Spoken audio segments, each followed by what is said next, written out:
Ave María Purísima, sin pecado concebida. A los queridos fieles católicos del mundo entero. Es nuestra intención hacer que nuestros queridos hermanos y queridos fieles en Jesucristo escuchen estas consideraciones en este tiempo de máxima angustia y tribulación que se ha levantado en el pequeño rebaño de nuestro Señor. La intención al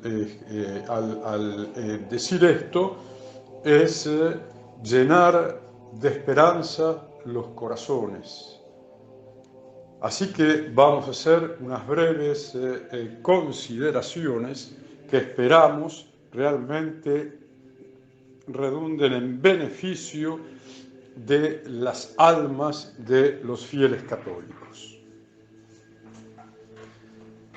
Nos vamos a plantear si es que existe la probabilidad que la sagrada humanidad del Verbo encarnado, nuestro Señor Jesucristo, reciba en el tiempo, o sea, antes del comienzo de la eternidad, después del juicio final, un homenaje debido por justicia y a causa de su acervísima pasión y muerte. Nosotros consideramos que sí existe en los designios divinos, en la mente del Padre, darle ese honor al Hijo. Por tanto, vamos a desarrollar esta cuestión. Entregado el Verbo encarnado por la perfidia judía al procurador romano Pilatos para que le quitara la vida, éste lo llamó aparte, sorprendido tal vez por el porte del reo. Le preguntó con cierta ironía, pues los romanos despreciaban a los judíos. Le dijo, si él era el rey de los judíos. Jesús respondió, mi reino no es de este mundo, pues si fuera de este mundo, mis servidores combatirían a fin de que yo no fuese entregado a los judíos. Mas ahora mi reino no es de aquí. Díjole pues Pilatos, con que tú eres rey. Contestó Jesús, tú lo dices, yo soy rey. Yo para esto nací y para esto vine al mundo. Expresamente he acentuado el adverbio ahora, pues en contra de otras consideraciones de otros autores, sostengo que el adverbio de tiempo es, y que debido a la circunstancia especial en la que fue pronunciado, no quiere decir otra cosa que la que dice, está dicha ex profeso por nuestro Señor Jesucristo, para que no se confundiera el procurador viéndolo maltrecho y ultrajado, ni tampoco despreciara su persona.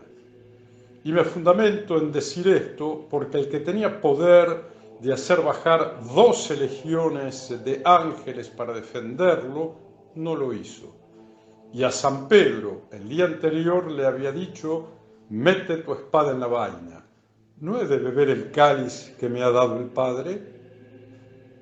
Al haber aceptado la voluntad del Padre que exigía la justicia divina, una reparación acorde con la dignidad infinita ofendida, no era ese el momento de aplastar con su poder a sus enemigos.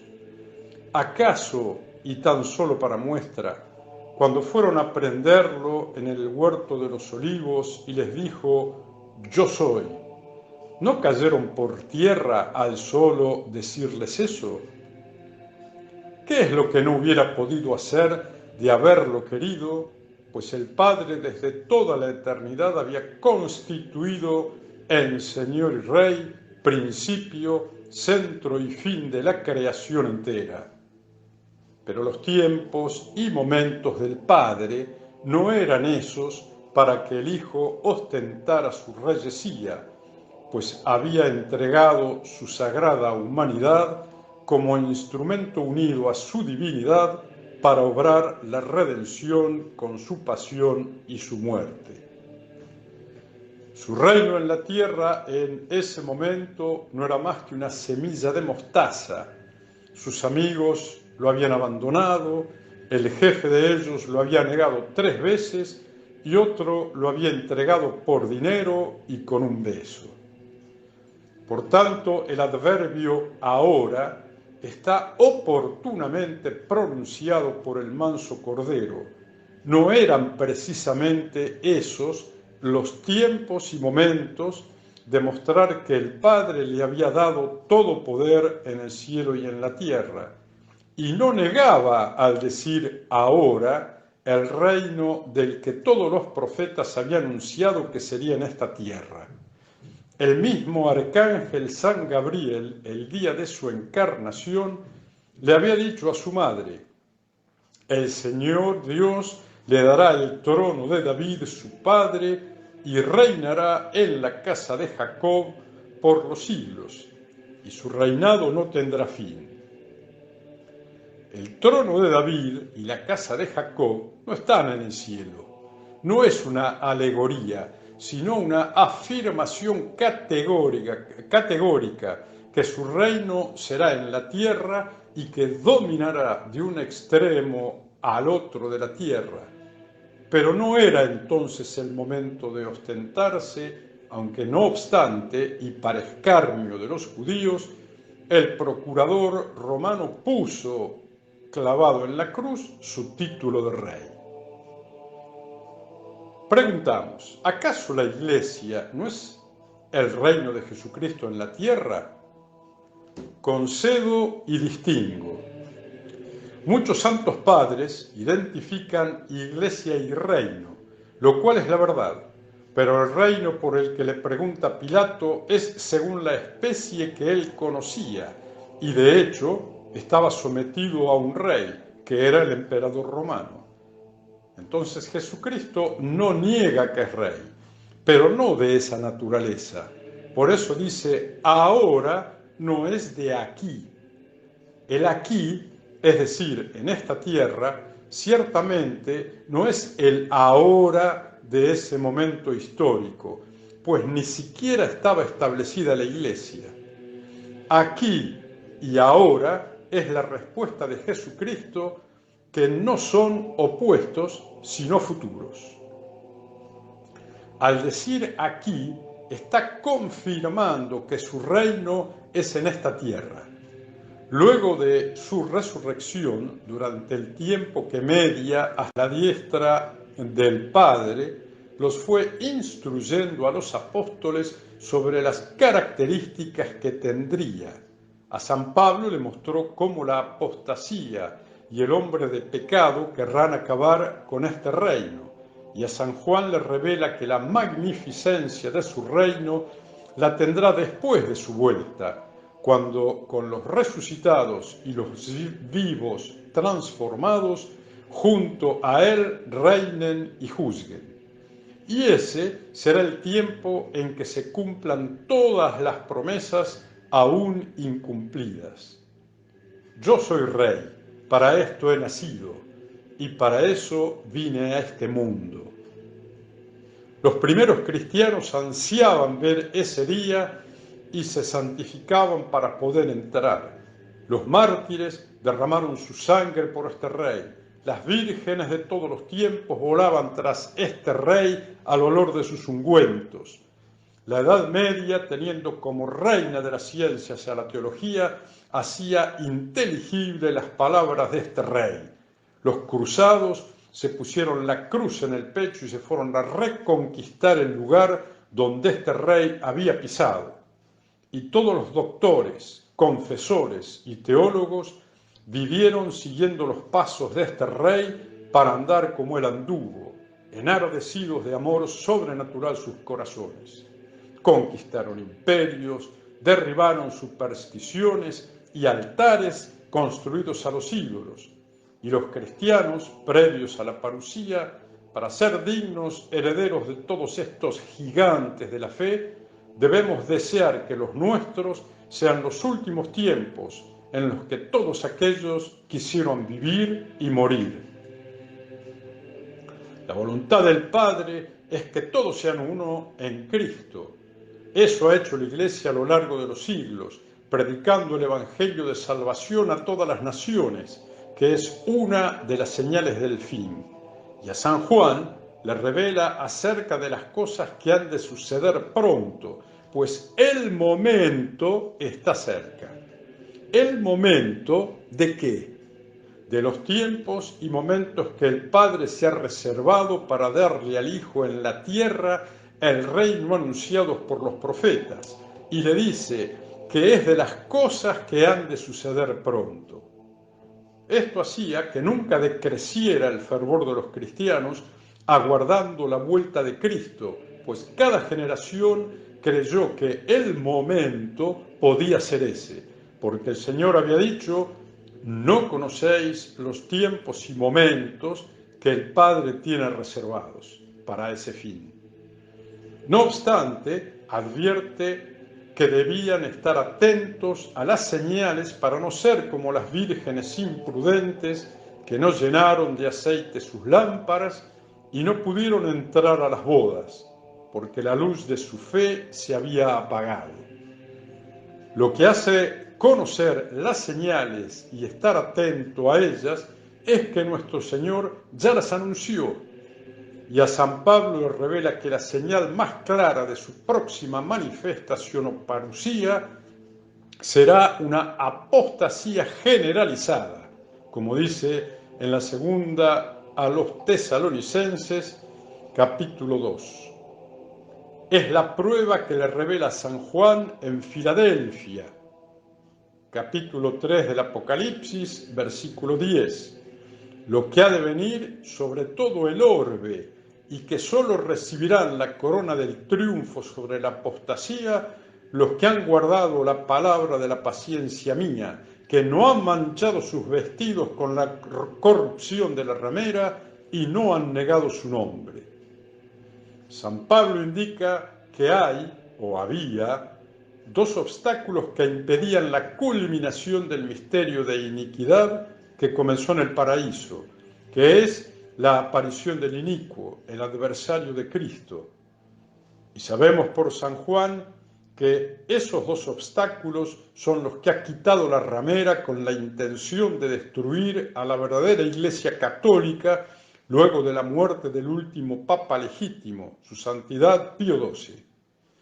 La constitución monárquica de la Iglesia, con su cabeza visible, el Papa y la Sagrada Eucaristía, habiendo cambiado el ritual católico del orden sacerdotal, San Juan nombra a la ramera como la bestia de la tierra, la que tiene cuernos como cordero, pero habla como dragón, la que seduce a los habitantes de la tierra para que acepten en sus manos y en sus frentes la señal de la otra bestia, mediante la apostasía generalizada y constituida en canal de un cristianismo adulterado e idólatra, antropocéntrico e intrascendente, a la espera del falso Mesías que hará su entrada como príncipe de la paz, pero que a su paso solamente producirá la paz de los cementerios. Tirano cruelísimo, intrigante, llegado al poder mundial por intrigas y fraudes y teniendo como finalidad última ocupar el centro y el cetro del mundo, queriendo destituir a Cristo y pretendiendo recibir culto de la tría. Hombre totalmente poseído por su padre, Satanás, quien, dice la Escritura, le pasó todo su poder para que el mundo entero adore a Satanás, después de haber sido viciado el mundo entero con la peste fornicaria de la ramera. Por eso el libro santo clama: pueblo mío, sal de ella, de la ramera, para no ser solidario con sus abominaciones. Antes de la segunda venida de Jesucristo, Verbo encarnado y glorificado, ha de haber en el mundo una serie de sucesos como preámbulos de su vuelta. La apostasía es un cuerpo organizado que tiene como fin la adoración de Satanás a través de su Hijo, el inicuo, y es de orden sobre todo religioso y con influencia en las naciones. El conjunto de naciones apóstatas, cuya capital será el centro del nuevo orden mundial, son las fuerzas políticas y militares mundiales que preparan el nuevo orden mundial, el cual será regenteado por un líder único, un cuerno, es decir, un poder que se hace grande, crecido a la sombra de Satanás, a quien se subordinarán todos los pueblos por las buenas o por las malas.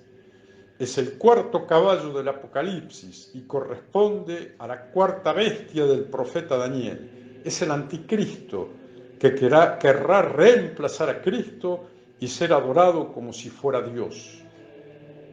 La religión adulterada, constituida en religión mundial idólatra y antropocéntrica, es la que sustenta y pregona la ramera, la que ha eclipsado la verdadera religión y la verdadera iglesia, aunque conservando las apariencias. Esta ramera es la que tiene por cabeza a la bestia de la tierra y es cronológicamente anterior a la bestia del mar, que es el anticristo. Preparada por la masonería, cobró cuerpo desde el apóstata Roncalli y fue creciendo, eclipsando a la Iglesia de Jesucristo. Desde la muerte del último Papa católico, su santidad Pío XII, la sede de San Pedro está vacía. La ramera, regenteada por jefes propios y de ninguna manera papas, es la que lleva adelante la apostasía para que las naciones adoren al anticristo.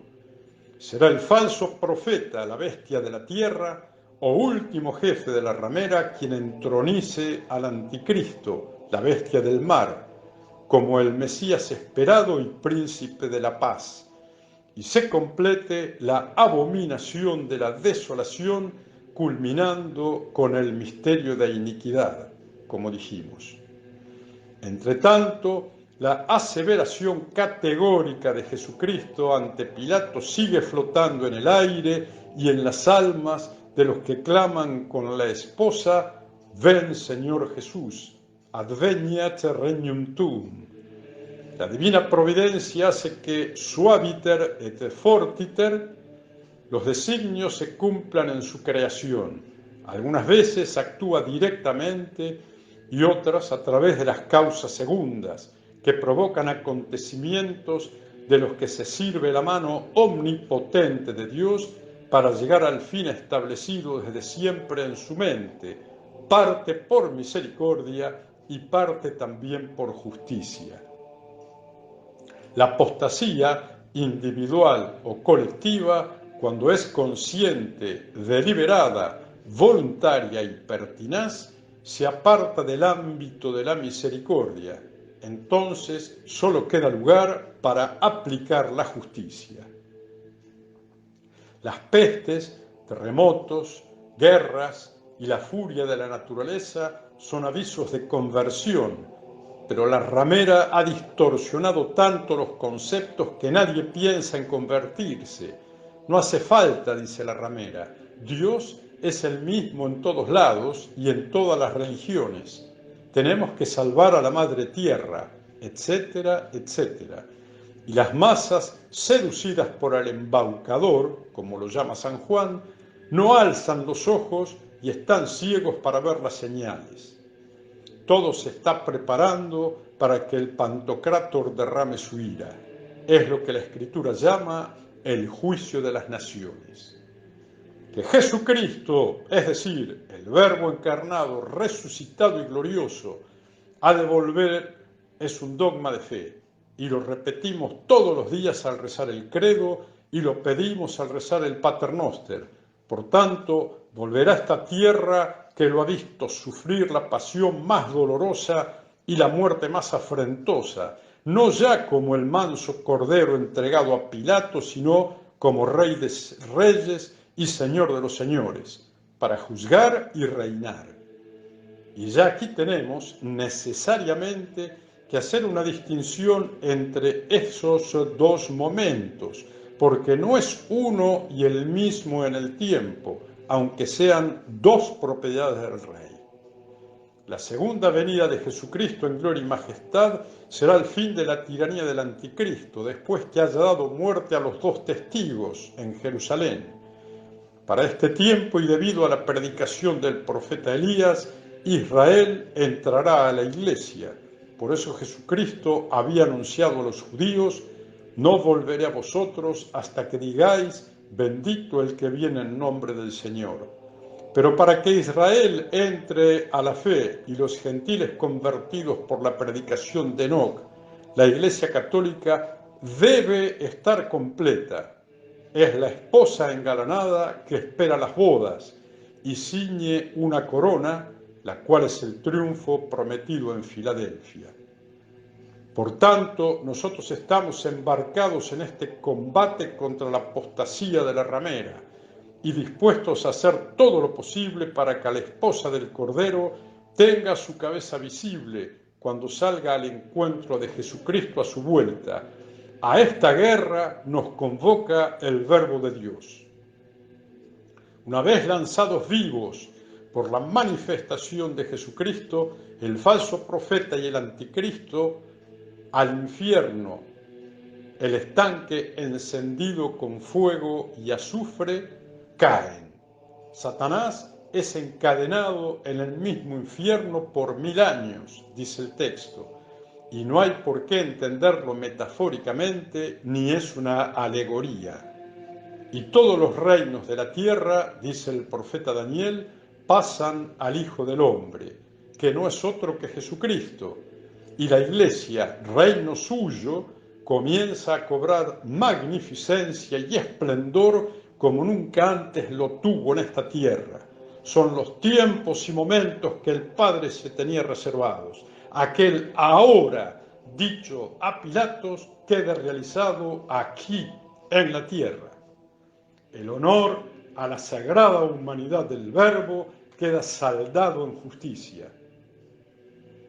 Por eso, mis queridos hermanos, con estas consideraciones procuramos aumentar la fe y aumentar la virtud teologal de la esperanza. Que Dios nuestro Señor nos conceda estas gracias y con nuestra bendición apostólica bendecimos. Benedicat vos omnipotens Deus, Pater et Filius et Spiritus Sanctus.